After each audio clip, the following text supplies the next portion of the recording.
The Senate race is by far one of the biggest on the ballot and one of the most expensive as well for both parties. Yeah, take your pick, Republican and Democratic side. Marcelino Benito working the election big board tonight. He's taking a closer look at this race. This is a barn burner. Yeah, Len, the eyes of the country are really on this Senate primary. Let's start with the Democrats. We actually have numbers, actual votes that have come in. Right now, as the race stands, about 15% of the vote is in across the state of Texas. Crockett with a 50% narrow lead to Tallarico's 48%. I can tell you when we started getting numbers, this was about a 12 to 13. I think at one point I saw a 14-point lead. It has shrunk dramatically. It just changed again real quick on us. 23% of the vote now in. Crockett building up a little bit of a buffer, 4% buffer, 51% to 47%. Let's pop in, and that's Harris County actually just came in. We actually have some Harris County numbers. 65% of the vote in Harris County is in. This is all early vote, and you can see Crockett beating out Tallarico here by about 8 percentage points. Jasmine Crockett wants to see something like this in Harris County. She's going to have to perform well here if she wants any chance of winning this race.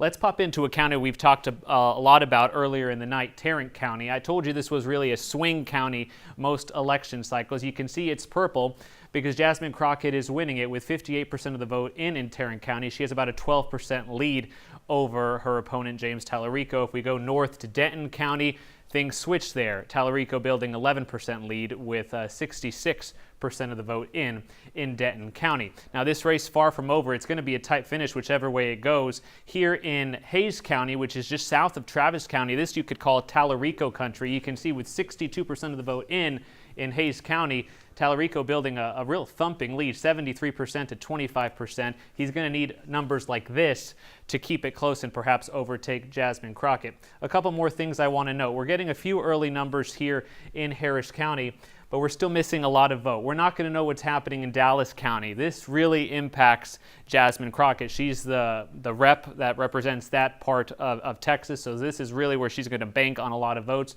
We have no votes there yet. We're waiting on more votes here in Harris County. And of course, James Tallarico represents Travis County. Williamson County is actually from Williamson, this part of the state right here. We don't have any votes coming in from there. So both camps have a lot more votes to come in.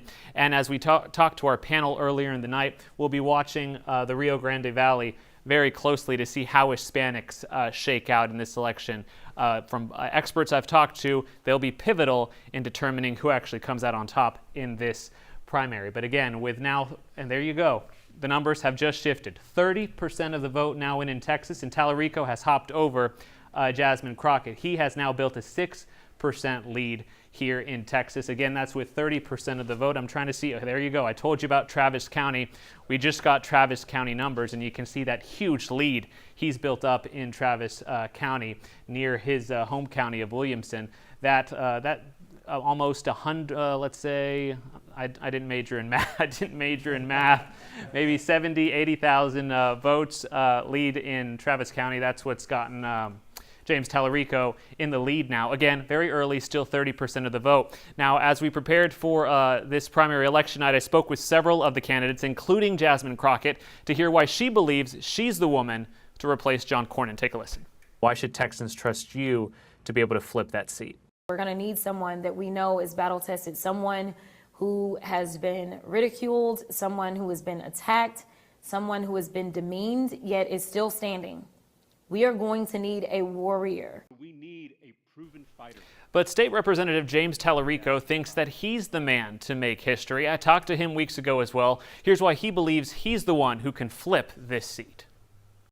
How are you different than Jasmine Crockett, and why should they trust you to be able to, flip this seat? I bring a history of winning tough races, of flipping a Trump district in a county that was so red it hadn't voted for a Democrat for president since Jimmy Carter.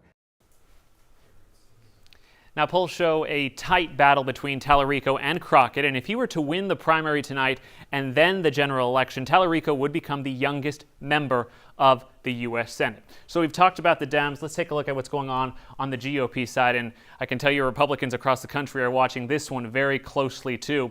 Let's look at what's happening in Texas. 25% of the vote is in across the state, and John Cornyn, the incumbent U.S. Senator, has a 4-point lead on Attorney General Ken Paxton, 43% to 39%. This race is always going to be tight. Of course, we have another high profile named Wesley Hunt in this race, sitting congressman from here in the Houston area. He's a distant third right now, may likely play spoiler if not one of these men can hit the 50% mark. Let's see what's happening, though, across the state. Let's pop in here in Harris County. John Cornyn with a 0.1% lead after the early vote here in Harris County. That's why it's that shaded that light pink. That's not good news for John Cornyn in a county like Harris County. Ken Paxton just running barely behind him here. That's likely why this race has shrunk. A poor performance, we should note, by Wesley Hunt. This is his area. If he was going to do well tonight, or at any chance, he would need to do a lot better than what he's doing here in Harris County, just 18% of the vote. Let's pop out. Just south of Harris County, we got Fort Bend County. That is shaded yellow. Again, another tight race. We're going to see a lot of these tight counties throughout the night. 68% of the vote in Fort Bend County, and it's Ken Paxton who's on top of John Cornyn in Fort Bend County. We do have some Dallas County early voting numbers, and that is solid red, and that's because it's a pretty significant lead for John Cornyn, at least based on the early vote. 52% of the vote to Ken Paxton's 31% of the vote. These Dallas area suburbs, Tarrant County, also leaning towards Cornyn, at least again with this early vote, 46.5% to 37.5%. But if you look across the map, there's not much purple. There's no purple. That's Wesley Hunt's color. There's a lot of red, a lot of yellow. This is going to be a two-person race as we continue to watch these numbers come in. Just checking to see if the board hasn't changed, and it hasn't. 25% of the vote in. Cornyn building a 4-point lead. If nothing changes, if not one of these men hits 50%, this is likely heading to a runoff. But I can tell you, I spoke to all the candidates in this race as well. John Cornyn told me that it's his experience that makes him the right man for this job, as he tries desperately to hang on for life for a seat he's held for 24 years. Why should Republicans pick you over Ken Paxton and Wesley Hunt? Because I've been doing this a while, and I think I've gotten better at my job and always rated as one of the most effective offices in the Senate.